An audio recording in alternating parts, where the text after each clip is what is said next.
அனைவருக்கும் வணக்கம். தொழில் வளத்துக்கும் புதுமையான கண்டுபிடிப்புகளுக்கும் புகழ்பெற்ற தென்னிந்தியாவின் மான்செஸ்டரான கோவையில் சர்வதேச ஜவுளி தொழில் மாநாடு முதல் முறையாக நடைபெறுவதில் மகிழ்ச்சி அடைகிறார்.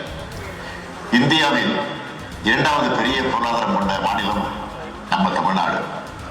அதுவும் தமிழ்நாட்டோட தனி சிறப்பு என்ன என்றால், இங்க சமூக நீதியை காப்பாற்றப்படுது அனைத்து மாவட்டங்களிலேயும் உள்ளடக்கிய பரவலான வளர்ச்சியும் காட்டப்படுது.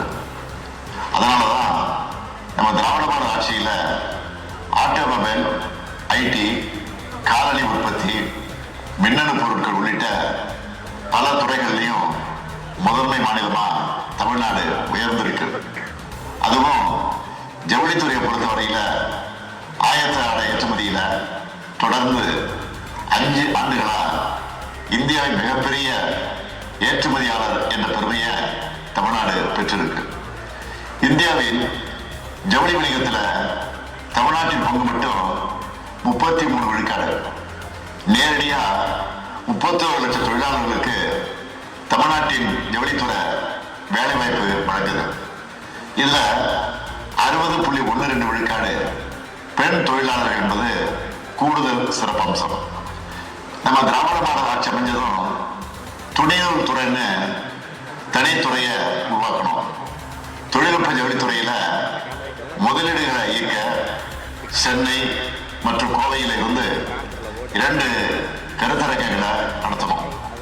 இப்படி பல முயற்சிகளை எடுத்து இந்த துறையின் வளர்ச்சிக்கு உழைக்கக்கூடிய மாண்புமிகு அமைச்சர் காந்தி அவர்களுக்கும் துறை அதிகாரிகளுக்கும் என்னுடைய பாராட்டுக்கள், வாழ்த்துக்கள்.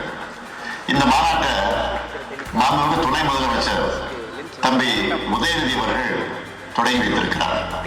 இந்த துறையின் வளர்ச்சிக்காக நம்ம அரசு இதுவரை செஞ்சிருக்கக்கூடிய திட்டங்கள், சலுகைகள், சாதனைகள் எல்லாம் அவர் உங்ககிட்ட விரிவா பகிர்ந்துப்பார்.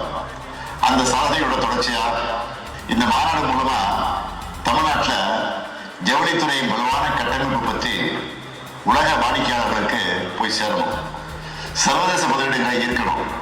இதுதான் இந்த நிகழ்ச்சியுடைய முக்கிய நோக்கங்கள். அமெரிக்கா விதிச்சிருக்கக்கூடிய 50 விழுக்காடு வரியால பெரிய அளவில் தமிழ்நாடு பாதிக்கப்பட்டிருக்கு. அதிலிருந்து மீண்டு புதிய சந்தைகளை கண்டறிவது, வாங்குவோர் விற்போர் சந்திப்பு நடத்துறது, பருத்திக்கான 11 விழுக்காடு இறக்குமதி வரிய நீக்குவதற்கு ஒன்றிய அரசை வலியுறுத்துவது போன்ற பல முயற்சிகளை நாம செஞ்சுட்டு வரோம். இந்திய ஐரோப்பிய யூனியன் இடையே வர்த்தக ஒப்பந்தங்கள் கையெழுத்திடப்பட்டுள்ள நிலையில இந்த மாநாடு மேலும் முக்கியத்துவம் பெறுது.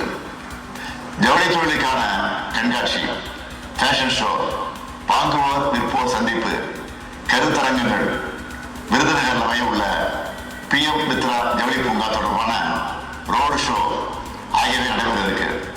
அண்மையில கோவை, மதுரை, தூத்துக்குடியில் நடைபெற்ற முதலீட்டாளர்கள் மாநாடுகள் மூலமா ஜவுளி தொழிலுக்கு மட்டும் 9,764 கோடி ரூபாய் மதிப்பிலான முதலீடுகளுக்கு புரிந்துணர்வு ஒப்பந்தங்கள் கையெழுத்திட்டு இருக்கோம்.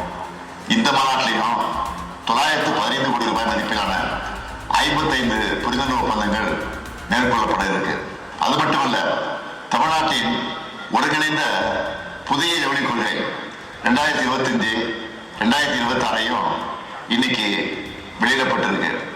பல்வேறு வேலை மனு காரணமா நேரில் உங்களை சந்திக்க முடியவில்லை என்று சொன்னாலும் உங்களுக்கான ஒரு சிறப்பு அறிவிப்பை வெளியிட விரும்புகிறேன்.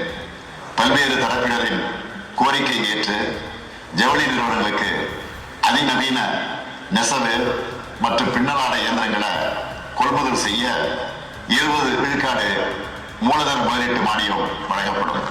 இதுக்காக ஆண்டுதோறும் 30 கோடி ரூபாய் நிதி ஒதுக்கீடு செய்யப்படும் அறிவிக்கிறதுல மகிழ்ச்சி அடைகிறேன். அதே நேரத்தில் இந்த மாநாட்டில் கூடியிருக்க இந்தியா மற்றும் வெளிநாடுகளை சேர்ந்த தொழில் முனைவோர்களுக்கு ஒரு வேண்டுகோளை வைக்க விரும்புகிறேன். மிகச்சிறந்த உட்கட்டமைப்பை கொண்ட தமிழ்நாட்டில் முதலீடு செஞ்சு நீங்களும் வளர்ந்து தமிழ்நாட்டுக்கு வேலைவாய்ப்புகளை வழங்க வேண்டும் என்று கேட்டுக் கொடுக்கிறேன். 1 டிரில்லியன் டாலர் பொருளாதாரம் எனும் திராவிட மாடலின் பெருங்கனவுல ஜவுளி தொழில் கணிசமான பங்கு வகிக்கணும். இந்த மாநாட்டின் வெற்றி அதுக்கு பெரிதும் உதவும் என்று தெரிவித்துக் கொண்டு விடைபெறுகிறேன். நன்றி.